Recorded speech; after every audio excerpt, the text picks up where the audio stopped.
भारत के प्रसिद्ध शिकारी से वन्यजीव रक्षक बने जिम कॉर्बेट की 150वीं जयंती आज है। वह जिम कॉर्बेट का मसूरी से गहरा नाता रहा है। इतिहासकार गोपाल भारद्वाज ने बताया कि जिम का मसूरी से गहरा नाता था। यही उनके माता पिता की शादी हुई थी और यही उन्होंने एक शेरनी को पाला था, जिससे उन्हें गहरा लगाव था। इतना ही नहीं, पंडित नेहरू भी उस शेरनी के साथ खेल चुके थे। कॉर्बेट का जन्म भले नैनीताल में हुआ हो, पर उनके पिता मसूरी के लंढौर में पोस्ट मास्टर थे और यहीं से उनके पहाड़ों से रिश्ते की शुरुआत हुई। दिलचस्प बात तो यह है कि उन्होंने मसूरी में एक शेरनी को पाला था, जिससे उन्हें गहरा लगाव था। इतिहासकार गोपाल भारद्वाज के मुताबिक पंडित नेहरू तक उस शेरनी के साथ खेल चुके थे। कॉर्बेट ने 33 से ज्यादा आदमखोर बाघों व तेंदुए को मारा, लेकिन उनके दिल में जानवरों के लिए करुणा थी। यही वजह है कि वो शिकारी से संरक्षणवादी बन गए। मसूरी में आज भी उनकी डांडी, स्टोव और अन्य यादें सहेजी गई है, लेकिन इन्हें संरक्षित रखने के लिए अब भी सरकारी मदद का इंतजार है। जिम कॉर्बेट की कहानी हमें सिखाती है कि शिकार से भी करुणा की राह निकाल सकते हैं।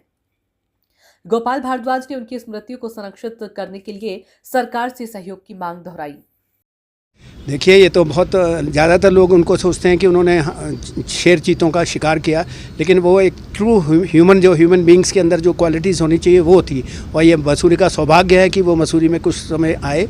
वैसे उनके जो फादर थे विलियम कॉर्बेट जो थे, उनका यहाँ पे पोस्ट मास्टर के रूप में अपॉइंटमेंट हुआ था। मेरठ से वो यहाँ पर आए थे और उसके बाद फिर वो यहाँ पे जो मिलिट्री हॉस्पिटल था, जो सैनिटोरियम था, वहाँ पे भी जो उसमें ऑफिसर थे वो उनके फादर।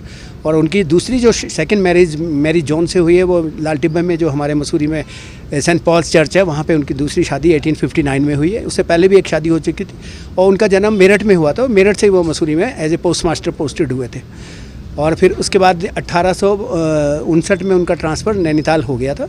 और उस ज़माने में 1 महीना मसूरी से उनको वहाँ नैनीताल जाने में लगा था। और 1875 में जिम कॉर्बेट का जन्म हुआ वहाँ पे नैनीताल में ही, काला ढूंगी में। और उसके बाद वो फिर 2 बहनें और 2 भाई थे, तो वहीं उनका ज़्यादातर जीवन बीता। उन्होंने बहुत ज़्यादा किताबें लिखी है, आर्मी में भी गए, वो आर्मी में रहे, रेलवे में भी रहे। और he was a very good photographer also. बहुत अच्छी फ़ोटो खींचते थे। जो मेरे पास पूरी एक एल्बम है उनकी खींची हुई फ़ोटोग्राफ्स। और as a good human beings थे। लोग उनको सोचते, उन्होंने मैन ईटर थे, तो उन्होंने ऐसा कुछ नहीं था। वो साइकोलॉजी जानवर के जानते थे। वो एट रैंडम जानवर को नहीं मारा करते थे। बहुत लोग रिक्वेस्ट करते थे, 20-20, 25-25 किलोमीटर, 40-40 किलोमीटर उनको लेने आते थे डांडी में। उनको सीडन चेयर होती है, जो डांडी होती है, उसमें बिठाने के लिए।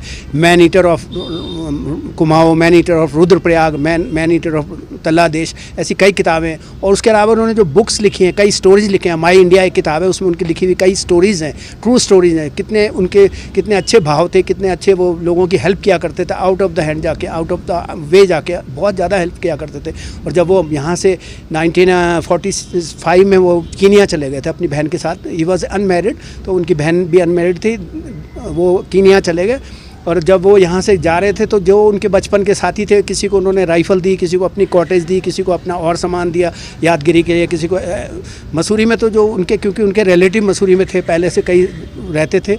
और आप जानते हैं, मेरा परिवार भी मसूरी में करीबन 100 साल से, तो मेरे को शौक़ भी है, तो मैंने कलेक्ट किया उनके जो मसूरी में रिलेटिव थे, उनके पास जो उनका कुछ छूटा हुआ सामान था।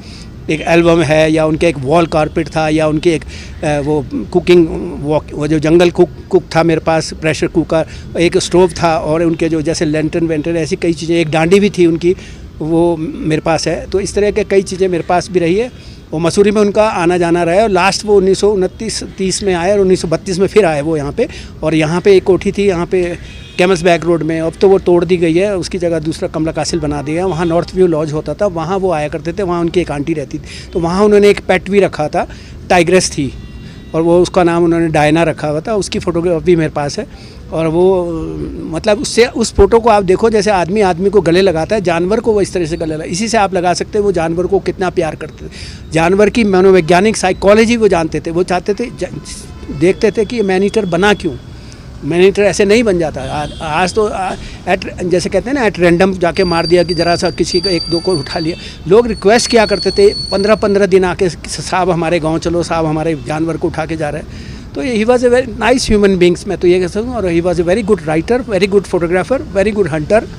और इसके अलावा एक अच्छा जन्मदिन पे क्या कहना चाहेंगे आप? मैं तो यही कहूँगा कि किसी भी आदमी से, बेशक वो अंग्रेज़ थे और हमारे देश में वो रहे, जबकि उनके फादर मेरठ में ही, उनके फादर का जन्म मेरठ में ही हुआ, यहीं इंडिया में उन्होंने नौकरी करी। He died in Nainital only. उनकी जो ग्रेव है वहीं पे सेंट जॉन्स एक चर्च है नैनीताल में, वहाँ उनकी ग्रेव है।